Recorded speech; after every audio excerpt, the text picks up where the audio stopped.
if you're jumping from business to business and none of them are profitable and none of them are successful, you're not a serial entrepreneur. You're just all over the place. And so what's important is that you focus and draw your attention to, that one thing that you have deemed to be profitable based off of expenses, based off of, the opportunity for generating revenue.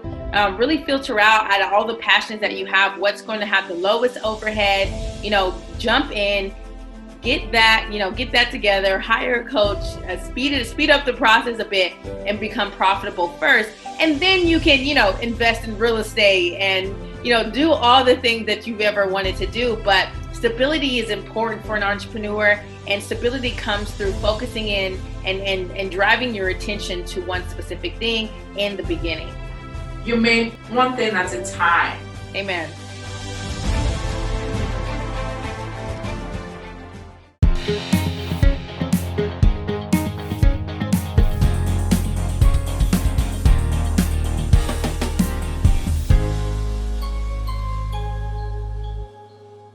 Hello, everyone. Welcome to Be Inspired with Rumi Elabute, a place to be educated, informed, motivated, and most importantly, to be inspired. My guest is born in Southern California but bred by dynamic life experiences. Monika Stockhausen prides herself on being professional, ambitious, and community-oriented. She was exposed to socio-economic issues that pledge on the staff community introduced her to the field of social welfare. When the opportunity to move to New York presented itself, she continued in a quest to develop human potential. As a result of her passion for socio-economic issues, coupled with 9 years of nonprofit experience, at 24 years of age, she accepted an appointment to faculty at Long Island Business Institute in New York City. Speaking to our strong emphasis on entrepreneurship and higher education, she also believes success begets success. Create a little and watch it propel you even further. Connect yourself to systems that can sharpen your big three: talent, work, ethics, and social capital. With this, there is all to gain and minimal to lose. Currently, Monika has been named one of California's 47 District 30 most influential people under 30. She is a prolific public speaker, founder of NerdyGirlsRock, professor of business at Chaffey College in Rancho, California, and a monetization strategist. Please welcome Monika. I'm so happy to have you here. After reading your biography, I was so impressed with what you are able to achieve for yourself. Can you please explain your growing up for me, how this whole thing play out? How do you become Monika? Wow, that's a big question. Literally hardworking, and we had nice things, but also being exposed to people who did not have the things that I had, and so it was very apparent to me that there was a socioeconomic difference. Now, at 10 years old, I was not saying that. I was not saying social economic difference. I wasn't saying any of that, but I felt this thing in the air that, not everybody had the same thing. And so, that really drove me to really pay it forward. It's a principle, it's a fundamental principle that my parents really instilled in me. It was work hard and give back. Like, those were the two core things that they not only told me, but showed me. And so when I saw that there were, gaps with other folks, I felt like, I just felt like it was part of my civic duty to be able to create something or to be of a resource to someone that did not have it. I'm not saying that I was richer by any means, but we had more than enough. And it was important for me to really give back in a way that was meaningful. Even if I didn't have money at that time, I was always giving back in my action. So that really shaped the way that I move, that I interact, that I do business. I definitely put people first, for sure. Oh, that is amazing. Knowing the fact that the social economic that you face actually affected some part of people, some people couldn't get their own ground when they faced some little challenges growing up for them. And then you were able to motivate yourself and then become who you are, which is amazing. So another question I want to ask is you become a professor at the age of 24. How did that happen? I kept on when I was 24. I probably trying to figure out my life. You were able to figure out your life at a tender age. I'll say tender age because of my own experience, right? And then I'm sure a lot of it's applicable to a whole lot of people. How will you be able to like project yourself, prepare yourself for that opportunity? Yeah, it's so funny that you explained being 24 that way, because I actually felt the same way. I think the only difference between me and other people is that I do things that I'm very afraid of. I do things that scare me, and I find the courage to do so. But I do think that in a very informal and more of an experiential way, I prepared myself without really knowing. And so, I had already gotten my master's. And I did well with public speaking. I did well with being communicative and eloquent. My department chair even spoke about how well I presented my theses and how engaging that I was. So that was one core skill that was important to the role. Another core skill that was important to the role that I developed without really knowing was my business expertise. I worked in nonprofits at that time, maybe 6 or 7 years, for a long time in direct to clientele work and management. And so I knew a lot about nonprofits, and then I used to help a lot of my good friends start their businesses just, as a supportive friend. And so experiential wise and even observational wise, I was exposed to a lot in business. And as I, created and used that, as I used that to really speak to my students and connect with them, I saw that it was a game changer. Like I saw that these things were actually, in me to begin with. And I just needed certain experiences to allow me to really show off, right? And to really do what makes me happy. And, honestly, I think it's just risk taking, honestly. I think that, my skills that I've been developing this entire time aligned with the opportunity. And I'm just so happy that I wasn't too scared that I didn't take the opportunity, because, 6 years later, I'm still teaching, and I absolutely positively love it. I am in person. I love talking about business. I'm just so happy that, this opportunity, my fear did not, keep me from this very purposeful place that I'm in. What was your fear? Because you kept on mentioning that you didn't allow your fear to stop you. So can you please, what was it? Well, the fear of failing is one of them. So, the fear of not being competent or knowing all the right answers. And these fears are really, illusions, really, because the reality is that you will fail, but you will not die. You will live and to see another day. You will live to get better and to really focus in on your mistakes. The fear of looking incompetent, that's an illusion. If you prepare with the necessary content and you practice, you will not only feel confident, but you will know your stuff. You prepare for it. And so I realized the fear was just a lack of preparation. It was not really believing in the skill sets and the core skill sets that I had to offer, even at a young age as I was. I think that those things, I knew that the journey would teach me to be better, that I didn't have to show up perfect. I didn't have to show up all together, but I could learn on the way. And if I could just suffer just a little embarrassment, then I would be okay. Wow, that is actually powerful. The fear of competence, the fear that I'm not good enough, because that is what a whole lot of people face. Even on this show, sometimes when I started this show, sometimes I just like have this fear that is it going to come out well? Am I that good to be able to bring this thing together? But I didn't even like I don't want to process it, because the more you process it, the more it scare you.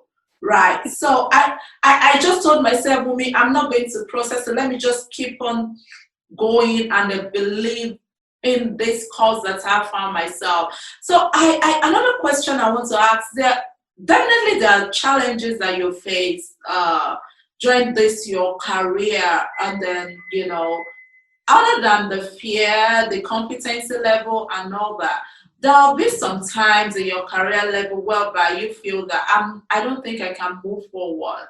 I don't think I can do it.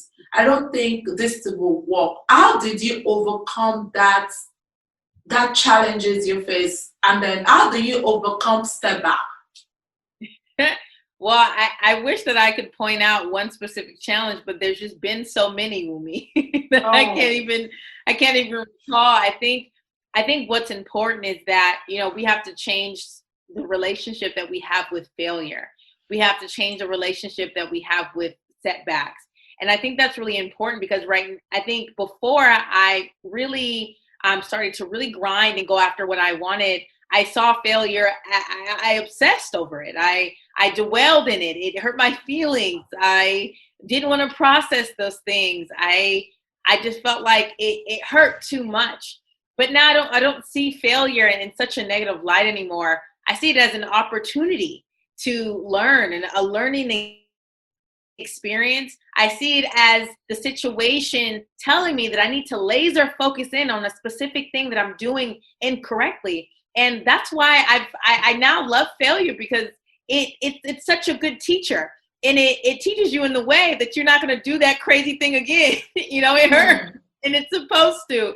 And if you hold yourself back from processing what happened, you hold yourself back from gold.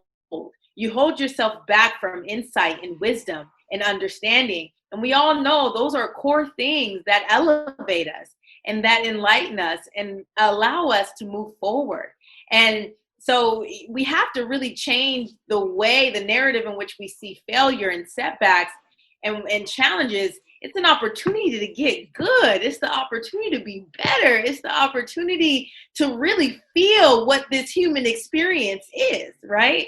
And that should excite you. Taking on a challenge shouldn't necessarily be something fearful, but an opportunity to see what the heck you're made out of, and to really go forth and grab that thing that you've been dreaming about for a long time.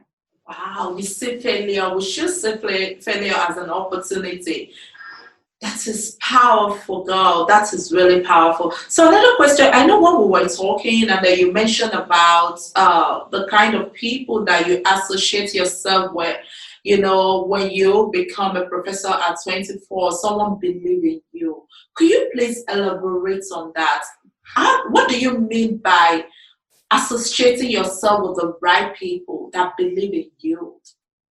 Yeah, my department chair of my master's, he became my mentor, and I am so grateful for him to this day.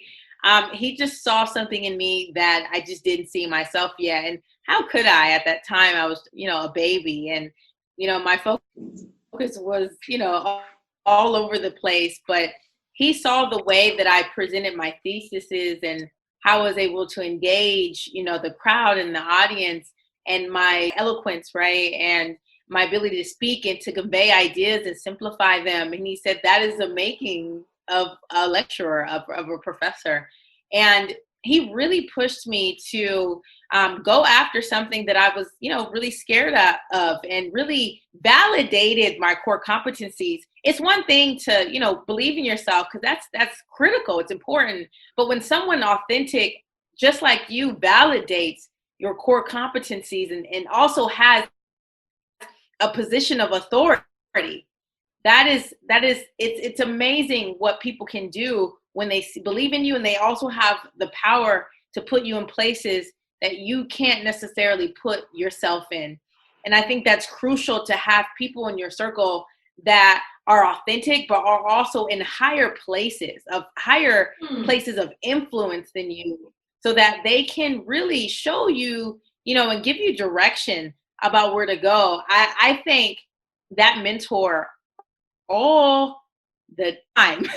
There's never a time where I am not grateful for that experience and that relationship that we had, that professional relationship that we had, that allowed me to now be one of the best professors on my campus, and to love what I do and to be in purpose. I'm so grateful. So I would tell folks to, find programs, find incubators, find mentors, people who are in the places you want to be, and ask them for just, a little bit of their time to, establish relationship. It is so worth it when they have a good heart and they can see the future that you can't see. Wow, wow, wow. So talking about your program, the one you do right now, you mentor entrepreneur to be more, right? Can you please explain that to me? As an entrepreneur, how can I be consistent? Like, knowing the fact that we have a lot of challenges with the environment. Environments have a lot to play in our outputs, right? How can an entrepreneur be consistent in whatever they are doing? Well, one of the things that will help with consistency is profitability, right? You will be consistent in whatever is giving you profit. And I think that that's sometimes where, we go wrong, especially folks who are like me, who are social entrepreneurs, who build social enterprises, who want to inspire the world. We do a lot for free, and we don't necessarily take into account the business model, or the how we're going to monetize the gifts that we have to share to the world. I think consistency, discipline is a part of that, but also, getting a coach, joining a course, whatever it takes to really get you to understand the monetization of products and services, and how to really build a model that's going to be profitable for you. I think with my program, the Proven Method, I've really just nailed down what it means to simplify your start, and to simplify business in general, and to help people really monetize their expertise in a short amount of time. It took me, 5 years to get it right. And I'm teaching people in 9 weeks how to become profitable with something that they love to do, and their expertise that they're really, really, really good at. And that makes me happy to see how they're learning consistency, and how they're able to see the profitability that is a lot closer than they realize, right? As soon as they have the right strategy in place. And that's what's important, is that, the entrepreneur is forever learning and forever investing in their mindset and who they are as people, so that they can use that information to make better business decisions. So, okay, that's amazing. So, what is your belief in going for passion? I'm one of those people that believe in you can turn your passion into money, right? And then you said something that struck me, like, okay, like the motivation sometimes is the money when you're making profits. So, based on your experience and what you've already as an experience in your career, your journey, so how do you think that can marry themselves, especially for some people that follow their passion? When you follow your passion, it takes a while before you can start making money. So how can we marry the two? Yeah, that's kind of the interesting notion, is that we've accepted the narrative that it takes a while, and it doesn't. Not with all the tools that we have at our disposal, and not with programs like mine, Proven, where we really cut down the process in a short amount of time. And I love the question about that you just asked about marrying your, passion with, profitability, or passion with business, because that's really what it's about. It's about that double bottom line of being able to be profitable, and also be happy, and serve and serve people, and to be in a place where you can be extremely profitable and do good at the same time. What amazing experience we can create. And so what has to happen is that you have to understand, what is it going to take monetary wise and energy wise for you to start this business. I'm not sure that entrepreneurs who are just starting in this social entrepreneurship space are realizing what type of capital they're needing for this to start. Because once you really look at, how to start from the very basics, you'll realize it doesn't always take a whole bunch of money. It doesn't always take a whole bunch of time. Maybe for larger endeavors like, automotive industry or gas or something with high intense capital. But I'm talking about service-based businesses, consulting-based businesses, expertise-based businesses that in which all you really need in overhead is yourself, is your talent, is your expertise.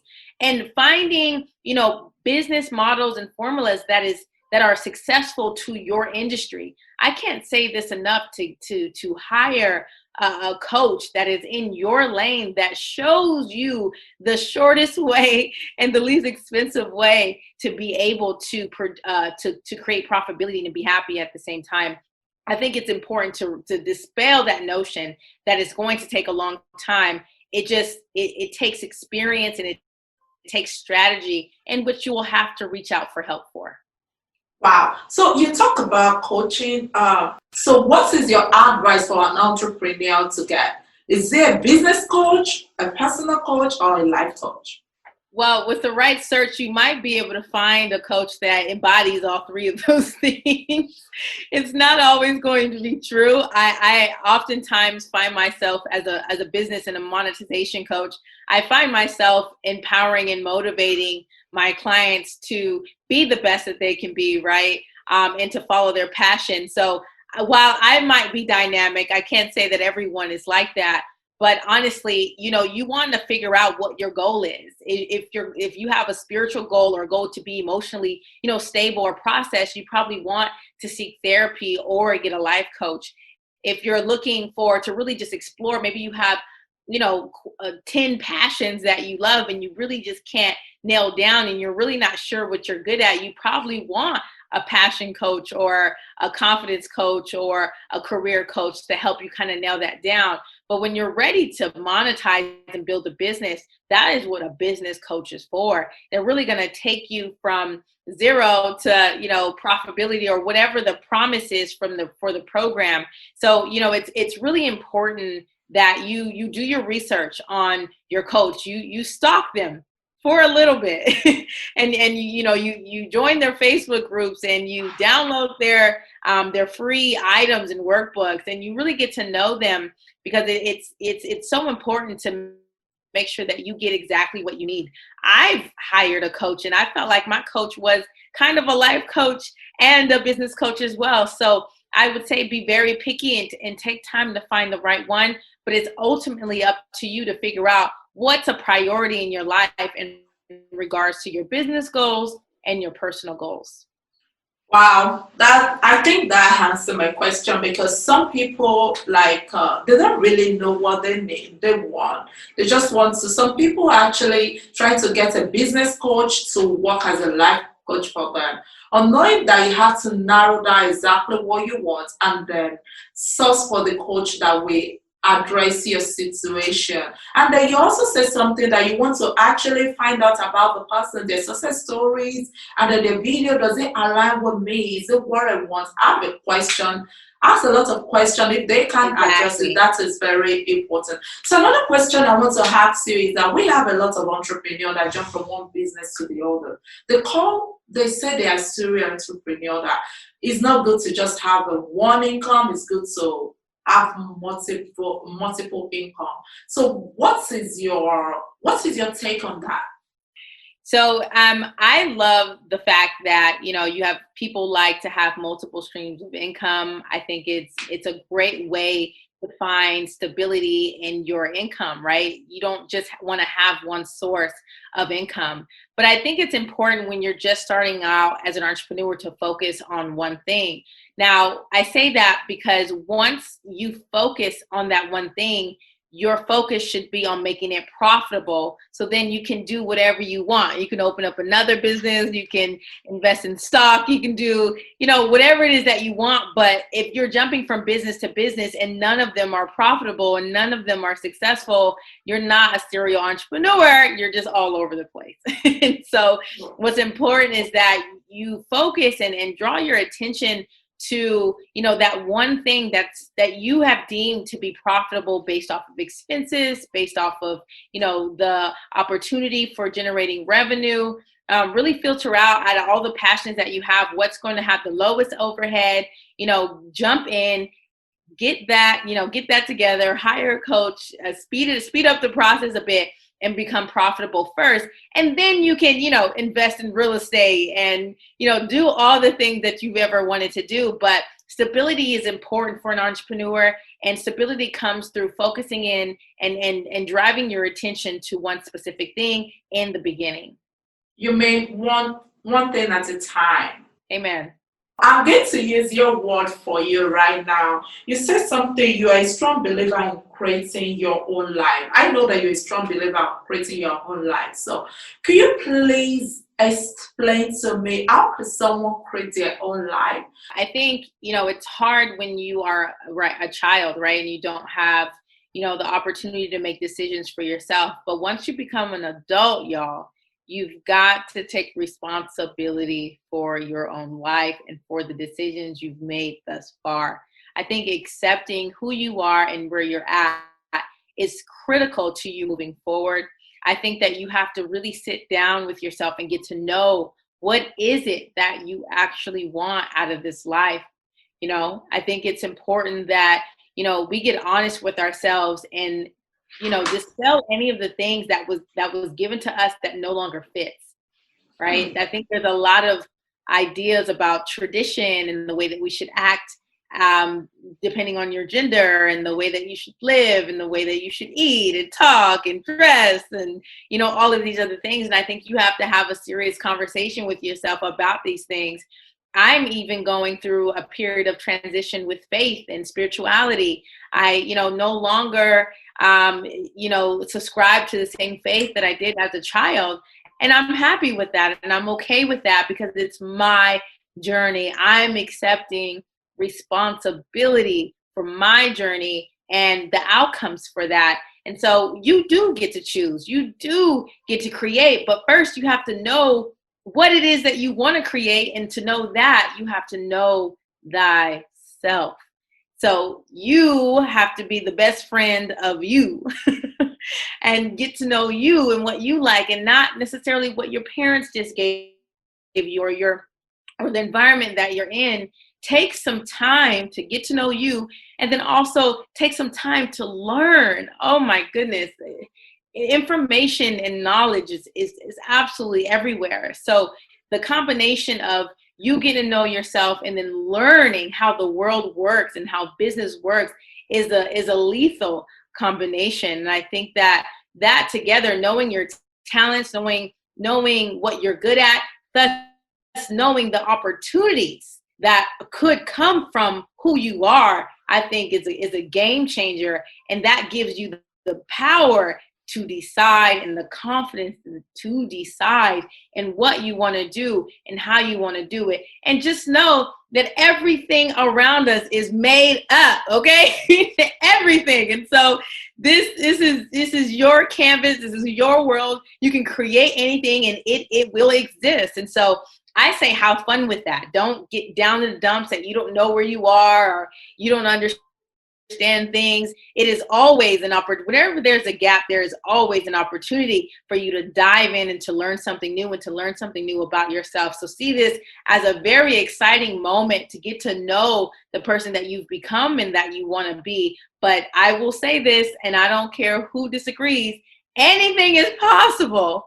Put your mind to it. And I say that, and I don't take that statement lightly. Your mind is absolutely unequivocally powerful in the way that we can create and manifest things. And so, you want to be able to know who you are and then understand how your talents and who you are can be a contributor to the world that we live in, to create something that never existed. That was long-winded, but I hope I got to your point. Oh my gosh, you said something that really resonated with me. You said everything is made up. You can make anything, right? You can be anything you want to be because everything here is all made up, which is the truth. You know, the richest man, women in this world, they create their life. They create the life they want to live, irrespective of the environment they grow up from. They make use of, they take advantage of it and then become wherever they choose to be, which is really great. Thank you so much for watching. I'm sure you grabbed a lot from what she said about the entrepreneurship journey. You just have to believe in your cause and it's going to work out for you. I'll see you next time on Be Inspired with Milabute. Bye for now.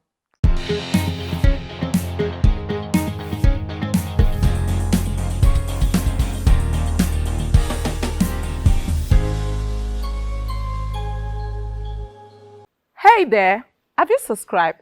Please remember to subscribe to this channel